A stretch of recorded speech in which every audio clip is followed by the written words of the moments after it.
여러분 안녕하십니까? 선수천병원입니다.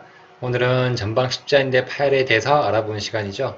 저번 시간까지는 우리가 여러가지 진단과 그리고 검사 방법에 대해서 알아봤고요. 오늘은 영상에 대한 이야기를 하는 날이에요. 엑스레이 및 MRI에 대해서 알아보도록 하겠습니다. 엑스레이는요, 일단 옆에서 찍는 사진도 중요하지만 서서 찍는 엑스레이가 가장 중요하겠습니다. 먼저 그냥 찍는 0도에서 서서 찍는 사진, 그리고 30도 정도 구부리고 찍는 사진, 이 사진을 꼭 찍는 것이 필요한데요. 그래야만이 관절의 간격을 알 수가 있어요. 그냥 찍으면은 우리가 뒤쪽에 있는 관절 간격은 모르지만 30도 구부리고 찍었을 때는 뒤쪽에 있는 관절 간격까지 볼 수 있기 때문에 퇴행성 관절염이라든지 연골의 파열, 연골의 손상을 알 수 있게 되는 중요한 단서가 되겠습니다.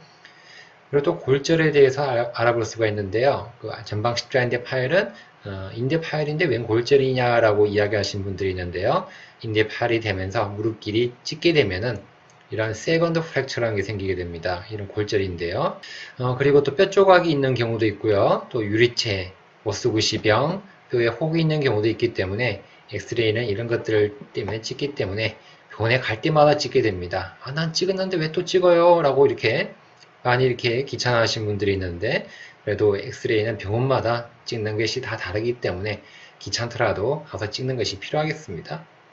또 하지 전장 엑스레이 꼭 찍으시는 게 좋습니다. 그래야만이 우리가 관절의 정렬의 라인이 일자무릎인지 아니면 O다리인지 X다리인지 등등을 판단을 하고요. 그에 맞는 우리가 적절한 십자인대 치료를 할 수가 있게 되겠습니다. 말씀드렸던 세컨드 프랙처인데요. 이 부위예요. 이 위에 있는 뼈와 대골과 경골이 부딪히게 되면은 이렇게 있는 뼈의 타박이 심해지면서 뼈가 부러지는 현상이 생기게 됩니다. 외측 측부인대 파열과 관계가 있다고 하죠. 이렇게 작게 생기기도 하고 오른쪽 사진을 보면 좀 더 크게 나타나 있죠. 이런 세컨드 프랙처가 생겼다 그러면 전방 십자인대가 완전 파열이구나, 또 파열이 심하구나, 외측 측부인대 파열이 같이 동반됐구나 라고 하는 것을 알아주는 직접적인 증거가 되겠습니다. 이게 있게 되면은 부분 파열은 있을 수가 없다고 보시면 되겠죠. MRI를 찍는 것이 중요합니다. 전방 십자인대 파열 확인에 가장 좋다고 합니다. 전방 십자인대의 주행 방향에 가깝도록 촬영을 해주는 전방 십자인대의 뷰를 따로 촬영하는 것이 중요하겠습니다. 그리고 또 MRI를 찍어서 전방 십자인대 파열과 동반되는 손상, 반혈성 연골 파열, 연골판 파열을 알아보고요. 또 뼈에 있는 연골, 관절 연골 손상도 같이 체크를 해보는 것이 필요하겠습니다. 파열의 위치가 우리가 또 전방 십자인대는 중요한데요. 위쪽이냐 중간이냐 밑에 쪽이냐에 따라서 MRI 영상이 달라지는데요. 위쪽에 파열되게 되면은 통증이 생각보다 빨리 없어져요. 이렇게 첫날에 이튿날에 많이 아프지만 2, 3일 지나고 나면 통증이 빨리 좋아지거든요. 그래서 전방 십자인대 파열이 위쪽에 있으면 난 파열이 아니구나, 생각보다 경미하구나 생각을 하게 됩니다. 하지만 나중에 운동을 하게 되면요, 지속적인 불안감이 생기게 돼요. 그래서 만성적인 파열로 진행되고, 그럴 경우에는 무릎을 계속적으로 삐끗삐끗 한다 그래요. 그렇게 됨으로써 향후 퇴행성 관절염과 연골 파열이 더 심해지기 때문에 위쪽 파열은 조심하셔야 되겠습니다. 간과하면 안 된다는 이야기죠. 위쪽 파열이 전형적인 MRI 영상이죠. 이 전방 십자인대가 밑에서부터 위로 올라가는데요. 올라가는데 중간이고 여기가 50%면 여기는 한 70%, 80% 레벨에서 파열이 됐죠. 위쪽에 파열되는 경우에 위쪽에서 파열되고 밑으로 축 처져 있죠. 하지만 이렇게 대체적으로 밑에서부터 중간 70%까지는 연결성이 유지가 되는 형태, 이걸 우리가 전방 십자인대 위쪽 파열이에요. 파열의 위치는 또 아래쪽에 있는 경우도 있는데요. 이럴 때는 퍽 터지는 경우가 많습니다. 폭탄형이 많고요. 통증이 심해요. 밑에 파열되면은 출혈도 많이 심하고 부종도 많이 심하게 되거든요. 그래서 관절 가동 범위도 제한되고 절뚝절뚝거리게 돼요. 꽤 오랫동안. 이런 경우는 또 반혈성 연골 파열도 동반이 많다고 하네요. 좀 심하다는 거죠. 아래쪽에 파열되게 되면 위가 다르게 밑에서 파열되죠. 밑에서 20% 레벨, 30%에서 파열이 되고 밑을 꺾여 있죠. 이런 경우 MRI 보면 이렇게 퍽 터져 있어요. 이렇게 퍽 터져 있는 폭탄형의 파열이 많다. 밑에 쪽은요. 그리고 파열의 시기를 좀 알아볼까요? 급성기랑 만성기로 나누어지는데요. 급성기는 누가 보더라도 전방 십자인대 파열을 잘 볼 수 있어요. 대부분 사람들이. 그리고 또 출혈, 피가 나 있기 때문에 무릎이 부어요. 그래서 일반적인 정형외과 병원에 가서 피를 뽑기도 하죠. 뼈의 부종도 생기고 뼈의 타박상이 생기게 됩니다. 그리고 급성기에는 반응성 연골 파열도 잘 보여요. 급성기 MRI죠. 급성기에 뼈에 타박이 생기고 이렇게 뼈에 타박이 생기고 그리고 급성기로 파열되는 형태 위쪽 파열이는 역시 이런 급성기를 볼 수 있습니다. 급성기 MRI 전체 영상을 좀 볼까요? 쭉 이렇게 넘겨가서 보다 보면요. 피가 나 있는 것이 보이죠? 출혈도 생각보다 많이 동반되어 있어요.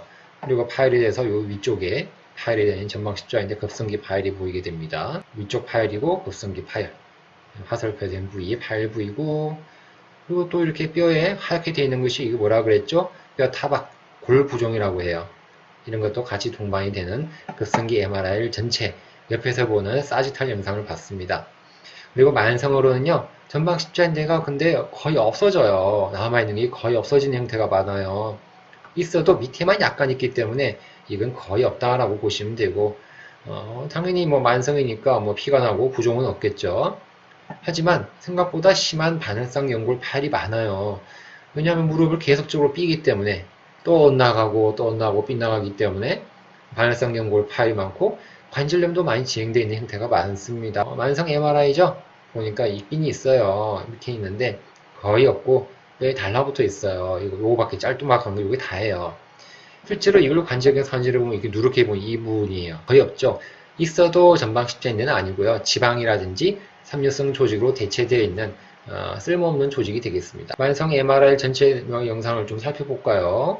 보게 되면은 전체적으로 이런데 뼈에 있는 연골, 관절 연골 손상, 관절염이 생겨져 있고요. MRI 보니까 아까 전에 봤던 사진이죠. 거의 없고 십자인대는요. 급성기로 있는 타박보다는 뼈 연골 손상이 심하게 되고 이런 부위, 반응성 연골도 보면 연골의 양이 거의 없는 까만 게 작죠. 이게 반응성 연골이에요.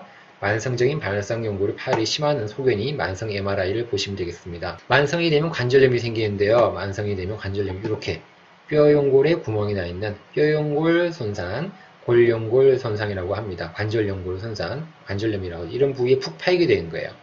이렇게 보면 이렇게 반응성 연골도 안 좋아 보이죠. 파열이 되고 심하고 이런 안 좋은 형태까지 가는 것이 만성 파열의 형태라고 보시면 되겠죠.